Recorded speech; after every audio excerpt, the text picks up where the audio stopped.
Hi, I'm Frog in Progress, and I'm going to do a quick little epoxy demolding video today. So I have been doing this kind of stuff for a while now, made a lot of mistakes, but I've also made some pretty cool things. Like this is a perpetual calendar, so it's got like the days of the month, the months, days of the week, and the moon cycle. Can make all kinds of little containers or vases. Don't put real candles in them though. They if they catch on fire, you're never going to put it out. So those little LED tea lights are great. I even got some bugs. This is what happens when you apply pigment powder directly to the mold instead of mixing it into the resin. You get like this really bright pop of color, and you can control exactly where the color goes. I wish that showed up better, because these are like a bright holographic color. Well, I'll have to figure out the lighting a little better. So I am using,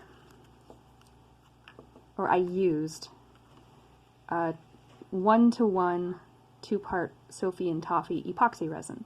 You can see that the part B is thinner and it's got kind of a yellow tinge, but that's not obvious in the finished product.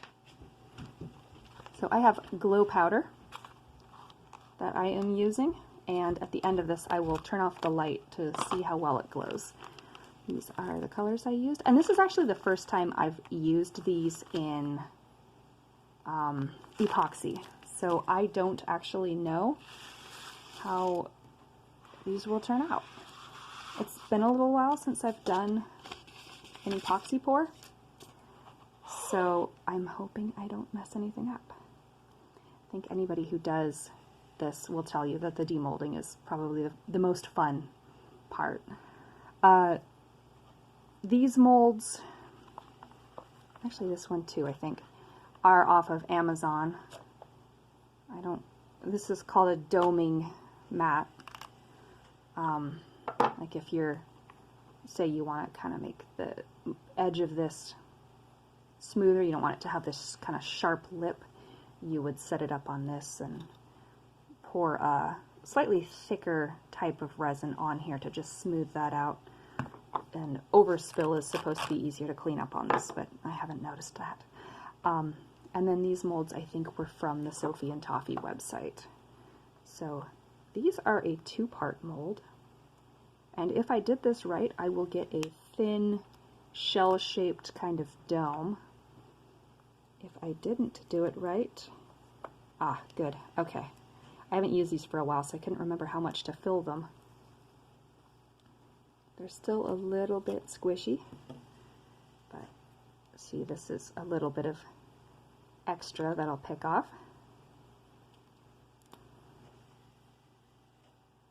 And then...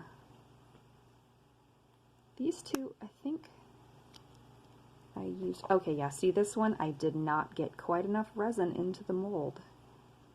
So it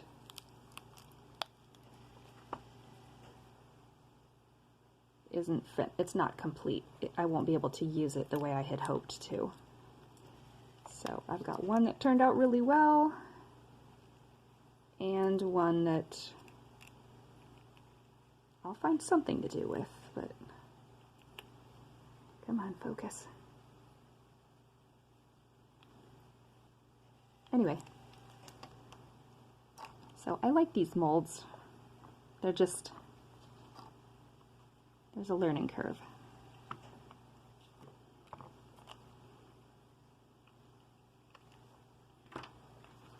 These were advertised, I think, as table scatter, and one of the nice things about silicone molds is you just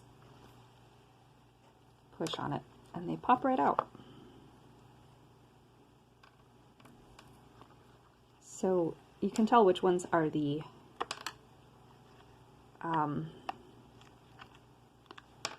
cherry glow powder. These molds apparently had some... Oh, there's a piece of glitter. Why would there be a piece of glitter in there? I don't know. So these are obviously the cherry ones. I don't at all remember if those are the teal or the sky, and I'm not really sure what the difference is just yet. There was a little bit of overspill on this, and when I picked it off this morning I realized that I hadn't actually finished pouring this or filling this one, so I've got a half bead here, which I can still do something with. These ones you want to be careful because that little post in there will tear with maddening ease. So I'll just pop these out. I haven't used these molds a whole lot.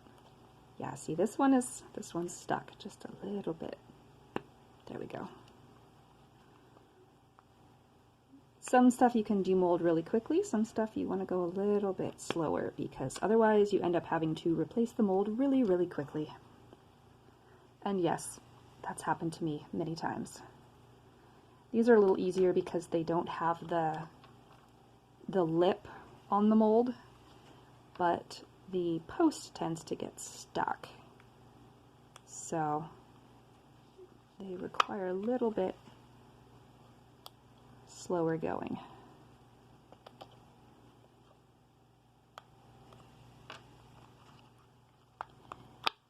Sometimes if you have like a pen or even like a flat end of a toothpick, like you break it off or it comes flat, you can kind of work that in there and have it break that tension so it comes out easier.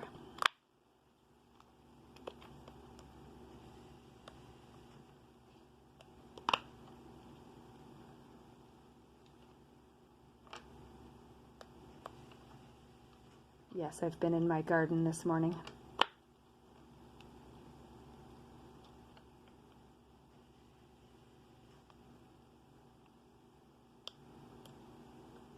Okay, so those are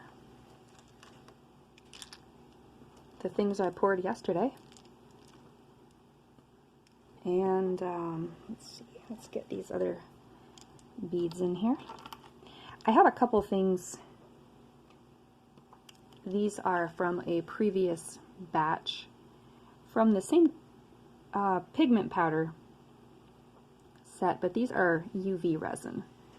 So you stick these in the sun, or you can use one of those nail lamps. And they glow pretty nicely, but UV resin and glow powder sometimes have a meh response. So let me charge these up in front of the light that I have here, and I will turn it off here in just a second, and we will see how well these glow.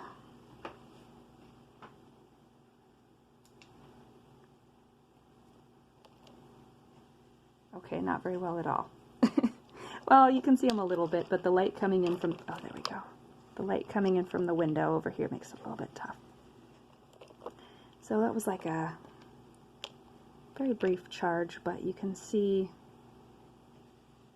how brightly those have the potential to glow if they were left out in the sun or something.